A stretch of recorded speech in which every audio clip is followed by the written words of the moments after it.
Assalamualaikum warahmatullahi wabarakatuh. Apa khabar anak-anak Ustazah? Ustazah harap semuanya sihat. Okey anak-anak, hari ini kita akan belajar bidang ibadat dalam unit 1, tajuk Mari Bersuci. Okey. Mari bersuci. Baca dan fahami. Okay, ia adalah perbualan di antara datuk dan cucunya. Okey, yang pertama. Tengok Tok, Hafiz terpijak tahi. Okey. Nampak? Ada kawan dia terpijak tahi. Okey.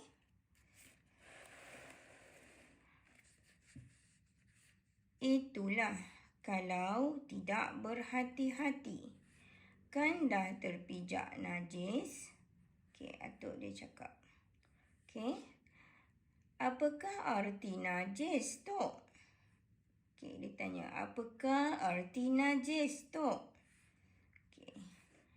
Najis ialah semua benda kotor yang menghalang daripada sah solat seperti darah dan tahi. Oh, baru Fatah tahu. Okey, baru dia tahu apa itu najis. Okey, kita lihat soalan sebelah. Okey. Jenis najis. Ada berapa jenis najis? 1, 2, 3. Ada 3 jenis najis. Okey, najis yang pertama ialah najis muhaffafah. Okey. Yang kedua, najis mutawassitah. Yang ketiga, najis mughallazah. Okey. Mari kita lihat. Najis muhaffafah juga dikenali sebagai najis ringan. Okey. Najis ringan ataupun najis yang kecil. Okey, apakah itu najis muhaffafah? Najis muhaffafah ialah air kencing kanak-kanak lelaki yang berumur 2 tahun ke bawah yang tidak makan dan minum kecuali susu ibunya sahaja. Okay, dia tidak minum dan makan benda lain selain susu ibu sahaja. Okey, boleh faham anak-anak? Dia mestilah kanak-kanak lelaki. Okey, yang kedua, najis mutawassitah. Dia juga dikenali sebagai najis pertengahan, iaitu najis sederhana. Okey, najis selain najis mughallazah dan najis muhaffafah. Okey, selain daripada najis muhaffafah dan selain daripada najis mughallazah. Okey, contoh air kencing, tahi dan darah. Okey, dia selain daripada air kencing kanak-kanak lelaki ataupun selain daripada najis mughallazah, najis yang berat. Okey, ia adalah najis manusia ataupun haiwan yang lain selain daripada anjing dan juga babi serta keturunannya. Okey, boleh faham? Iaitu ia adalah najis manusia dan juga haiwan selain daripada najis yang berat, iaitu anjing dan babi serta keturunannya. Okey, boleh faham anak-anak? Okey, mari kita lihat najis mughallazah. Apa itu najis mughallazah? Okey, najis itu adalah anjing, babi dan keturunannya serta segala perkara yang berkaitan dengan kedua-duanya. Contoh, air kencing, air liur dan darah kedua-duanya. Okey, apa sahaja yang berkaitan dengan anjing dan babi serta keturunannya adalah najis yang berat, iaitu najis mughalazah. Okey, boleh faham anak-anak? Okey. Mutiara kata di sini, menjaga kebersihan fizikal dan mental. Okey, kita perlu menjaga kebersihan fizikal dan mental kita. Okey.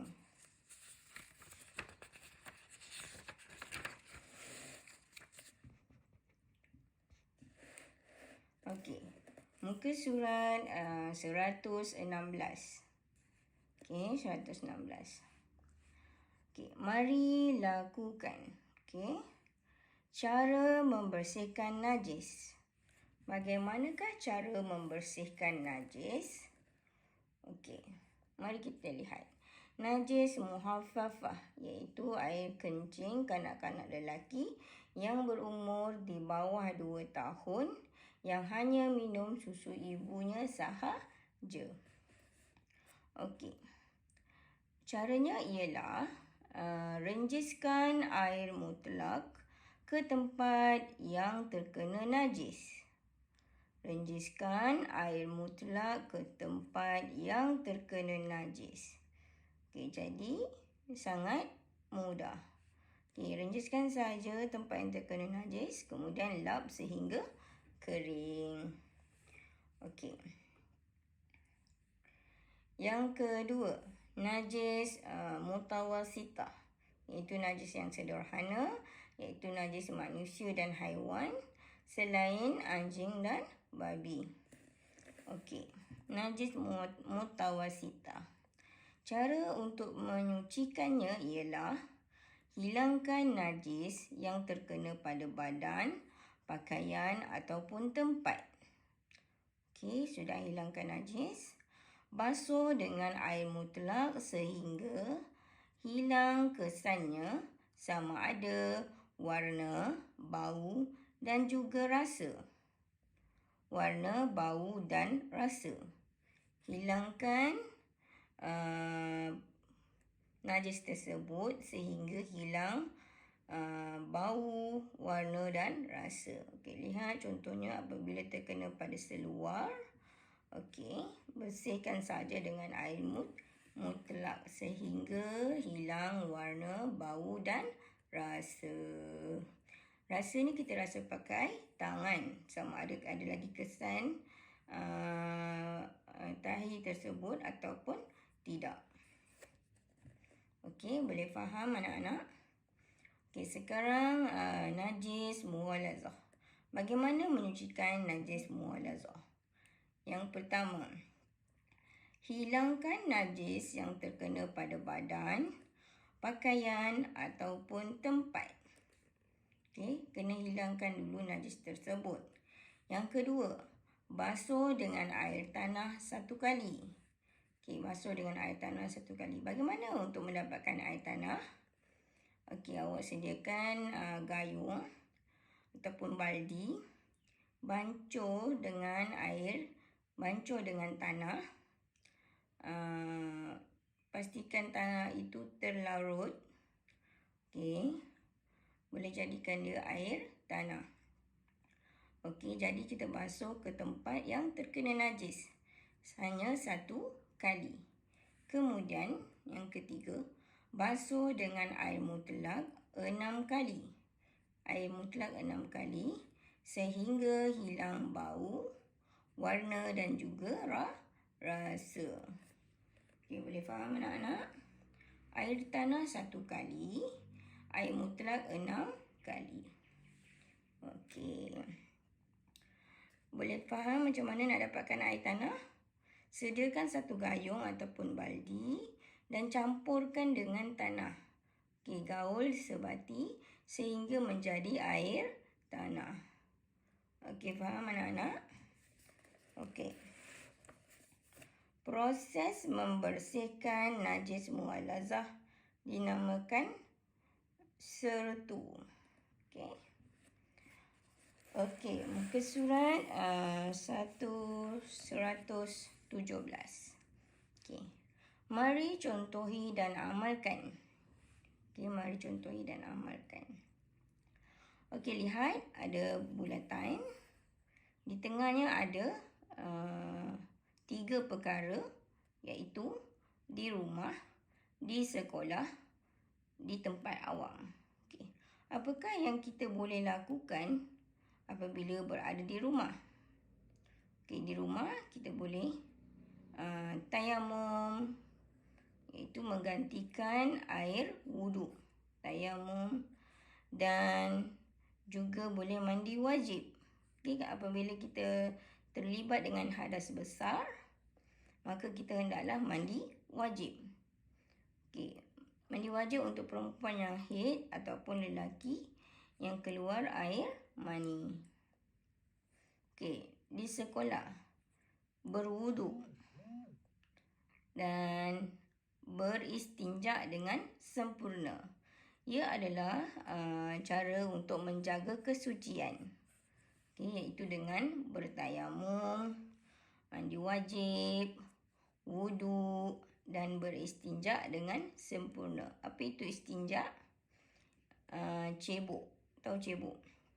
Ya, cebok daripada hadas kecil dan juga besar. Daripada buang air kecil dan juga berak. Okey. Seterusnya, apabila berada di rumah juga, kita boleh hendaklah membuang sampah di tempatnya. Okey. Kita hendaklah membuang sampah di tempat yang betul. Sama juga apabila berada di tempat awam. Okey, di rumah ataupun di tempat awam, kita hendaklah membuang sampah di tempatnya. Jangan membuang sampah di tempat yang tidak sepatutnya. Okey, selain itu, di tempat awam juga hendaklah memakai pakaian yang bersih dan kemas, iaitu pakaian yang menutup aurat. Seterusnya, di tempat awam juga boleh membersihkan kawasan sekolah, iaitu memastikan kawasan sekolah dalam keadaan bersih, iaitu tiada sampah. Okey, di tempat awam juga memakai kasut. Okey, untuk menjaga kebersihan, kita hendaklah memakai kasut supaya kaki kita terpelihara daripada kotoran ataupun najis. Okey, ini adalah cara-cara menjaga kebersihan, iaitu di rumah, di tempat awam dan juga di sekolah. Okey, faham anak-anak? Okey, Mutiara kata, berfikir sebelum melakukan sesuatu tindakan. Okey, boleh faham anak-anak? Okey. Mari kita lihat muka surat 118. Okey. Anugerah murid terbersih. Okey. Baca dan analisis. Anugerah murid terbersih. Okey, lihat gambar. Dia telah mendapat anugerah. Okey, mari kita baca. Hakim murid tahun 4 Sekolah Kebangsaan Taman Seri Damai. Beliau telah dinobatkan sebagai tokoh murid 3K, iaitu kebersihan, kesihatan dan keselamatan. Penampilannya yang kemas, menutup aurat serta bersih melayakkannya untuk menerima anugerah tersebut. Selain itu, hakim mengamalkan sifat mahmudah yang lain seperti menjaga wuduk, membersihkan kelas, mengemas rumah dan sering dilihat mengutip sampah di sekitar kawasan sekolah. Okey, bagus ya. Hakim sedar bahawa menjaga kesucian diri bukan sahaja menandakan kesempurnaan iman seseorang. Tetapi, amalan tersebut juga mempunyai kepentingan dan faedah yang banyak. Faedah yang banyak. Orang yang menjaga kesucian akan sentiasa sihat dan terhindar daripada penyakit. Mereka juga akan berasa selesa dan segar untuk bergerak ke mana-mana. Lihat ke surat 119. Selain itu, dengan menjaga kesucian diri, ibadah pengamalnya bukan sahaja diterima oleh Allah, malah mendapat pahala di sisinya. Imej umat Islam juga dipandang mulia oleh penganut agama lain.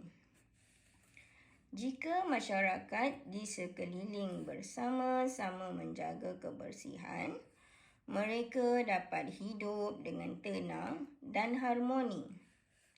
Bahkan, pelancong juga berminat melawat ke negara kita.